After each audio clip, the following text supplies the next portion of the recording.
29 जून की ये तस्वीरें याद है आपको, जब भारत T20 वर्ल्ड कप का चैंपियन बना था। उस समय राहुल द्रविड़ कोच थे और एक कोच के तौर पर उन्होंने शानदार काम किया था और इसी जीत के साथ, इसी ट्रॉफी के साथ राहुल द्रविड़ ने टीम इंडिया के हेड कोच से विदाई ले ली थी। लेकिन अब जब वही राहुल द्रविड़ राजस्थान रॉयल्स में जाते हैं तो राजस्थान रॉयल्स क्रिकेट के इस द्रोणाचार्य की बेइज्जती करा देती है।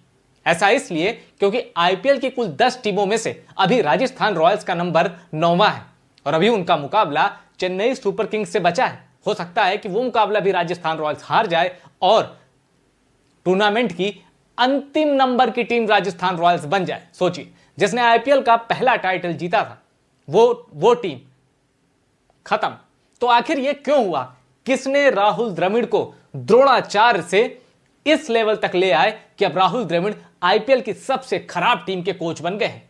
राहुल द्रविड़ ने इस पर अपना गुस्सा भी निकाला है और उन खिलाड़ियों के नाम भी बताए हैं जिनकी वजह से राजस्थान रॉयल्स का इतना बुरा हाल हुआ। आप सोचे, जिस टीम में संजू सैमसन हो, यशस्वी जायसवाल हो, सेमरन हेटमायर हो, जोफ्रा आर्चर हो, वानिंदु हासरंगा हो, तीक्ष्णा हो, इतने ज्यादा टैलेंटेड खिलाड़ी होने के बावजूद राजस्थान रॉयल्स का बुरा हाल रहा और द्रविड़ ने किस पर अपना गुस्सा निकाला है, वो सारी रिपोर्ट अब मैं आपके साथ शेयर करने जा रहा हूं। देखिए, सबसे पहले आपको मैं बताता हूं कि राहुल द्रविड़ ने राजस्थान रॉयल्स के खराब और घटिया प्रदर्शन पर क्या कहा है। It's been a tough time. Rahul Dravid ने माना कि भाई बड़ा मुश्किल समय है ये। अब Dravid said when asked to assess the middle order, we have got close but we haven't been able to finish the job. अब राहुल द्रविड़ ने ये क्यों कहा है जानते हैं? क्योंकि राजस्थान रॉयल्स आईपीएल 2025 में 5 ऐसे मुकाबले हारी है जब हार या जीत का मार्जिन 11 रन था। जी हां, 5 ऐसे मुकाबले राजस्थान रॉयल्स ने हारे हैं जब दो शॉट लग जाते तो राजस्थान रॉयल्स मैच जीत जाता।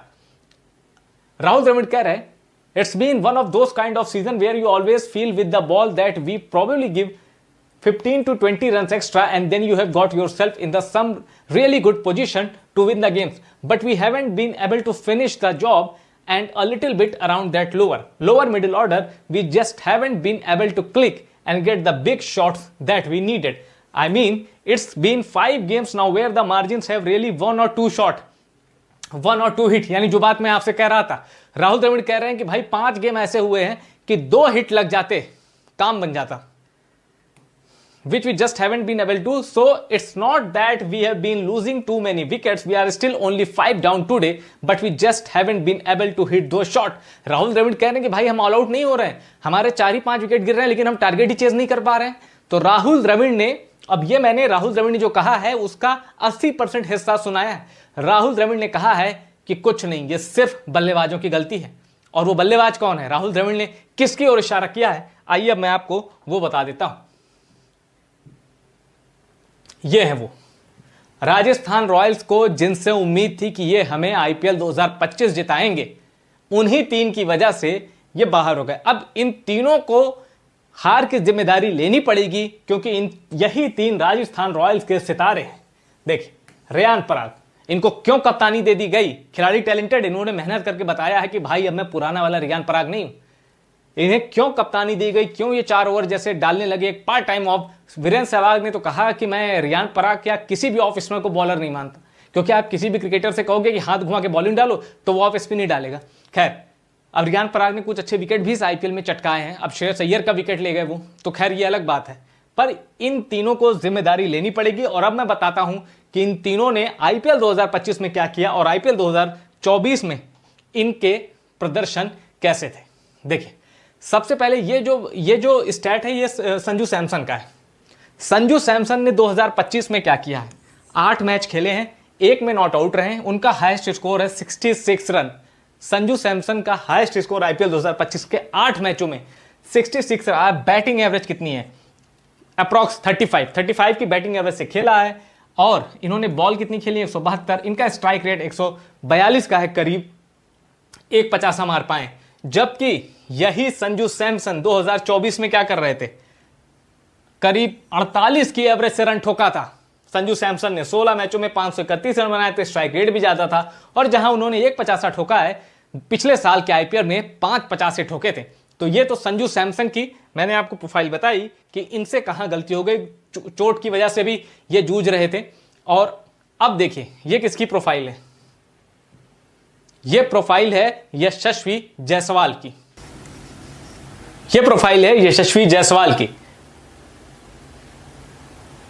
2025 में 13 मैच खेले, एक में नॉट आउट है, 523 रन ठोके हैं, बैटिंग एवरेज भी ठीक है 43 प्लस का, और 100 स्ट्राइक रेट भी अच्छा है, 650 से जड़े हैं। यानी यशस्वी जायसवाल के लिए ये आईपीएल तो ठीक गया है, लेकिन चूंकि उनकी टीम हारी है और वो फिनिश अच्छा नहीं कर पाए हैं। श्रीलंका के एक कप्तान थे जिन्होंने 96 में श्रीलंका को चैंपियन बनाया था, उनका नाम था अर्जुना रणतुंगा। उनकी एक बड़ी अच्छी बात है, उन्होंने कहा कि भाई मैं ऐसे शतक को शतक ही नहीं मानता जो अपनी टीम को मैच न जिता सके। आपको भले भी अभी ये समझ में नहीं आ रहा, लेकिन जब आप क्रिकेट खेलेंगे और आप देखेंगे और आप एग्जामिन करेंगे चीजों को, तो आप कहेंगे यार रणतुंगा ने तो सही कहा था, वो शतक किस काम का जो टीम को न जिता सके। तो वही बात लागू होती है यशस्वी जायसवाल पर कि भाई इतने शानदार आंकड़े किस काम के अगर आप मैच नहीं जिता पा रहे। अब यशस्वी ये कह सकते हैं भाई ठेका मैंने तो नहीं ले रखा है, लेकिन यशस्वी को सीखना पड़ेगा साई सुदर्शन से, शुभमन गिल से, जो कि रन भी बना रहे हैं और टीम के लिए मैच भी बना रहे हैं। तो ये रहा यशस्वी जायसवाल का परफॉर्मेंस। और 2024 यशस्वी जायसवाल के लिए बड़ा खराब गया था, सिर्फ 31 की एवरेज से रन मारे थे और 435, यानी यशस्वी जायसवाल के लिहाज से, बैटिंग के लिहाज से यह सीजन अच्छा गया है। अब बात कर लेते हैं रेयान पराग की। रेयान पराग के बारे में देखिए, रेयान पराग 35 के एवरेज से रन बना पाए हैं, हाईएस्ट स्कोर उनका 95 है, 13 मैच खेले हैं, 2 बार नॉट आउट रहे, 390 रन ठोके हैं और इनका स्ट्राइक रेट 168 का रहा है। ये रेयान पराग का स्टेट है। पिछली बार रेयान पराग का जो बैटिंग एवरेज था वो 52 का था और 150 के स्ट्राइक रेट से रन मारे थे, यानी एवरेज तो गिरा लेकिन रेयान पराग का स्ट्राइक रेट बढ़ा है। अब रेयान पराग, जो कि आपको याद होगा इस आईपीएल में 6 छक्के भी उन्होंने लगाए हैं, 5 छक्के उन्होंने मारे थे एक ऑफ स्पिनर को और 6ठा छक्का वरुण चक्रवर्ती को। तो ये कमाल है, शायद मोइन अली को 5 छक्के मारे थे और फिर 6ठा लगा दिया था वरुण चक्रवर्ती को। तो 6 गेंदों में 6 छक्के रेयान पराग ने मारे हैं, उसका फायदा उनके स्ट्राइक रेट पे दिख रहा है। तो ये रेयान पराग है, लेकिन इनसे और बेहतर की उम्मीद है, क्योंकि अगर उनको इंडिया के लिए खेलना है तो उनको और बेहतर खेलना पड़ेगा। अब ये देख लीजिए, ये 19 मई की मैं आपको पॉइंट्स टेबल बता रहा हूं।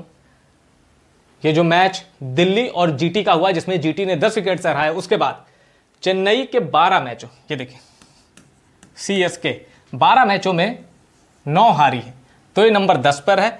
लेकिन आरआर क्या कर रही है, 13 में 3 जीत पाई है, यानी Rahul Dravid world champion coach, उनकी टीम जीत पाई है 13 में 3, जबकि सितारों से सजी ये टीम थी।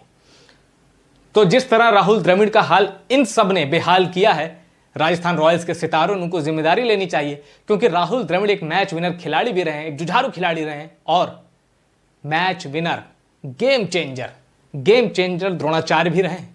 वो जब व्यू रचना करते हैं तो उसमें विरोधी फंस जाते हैं, लेकिन राहुल द्रविड़ को आरआर ने इस बार डुबो दिया। आपको क्या लगता है, आरआर की इस घटिया परफॉर्मेंस की जिम्मेदारी किसकी है? क्या रेयान पराग पर टीम ने कुछ ज्यादा ही भरोसा कर दिया कप्तानी देकर, या फिर चोट की वजह से आरआर के खिलाड़ी जूझे वो टीम पर भारी पड़ी, या आरआर ने खराब टीम इक्वेशन खिलाया?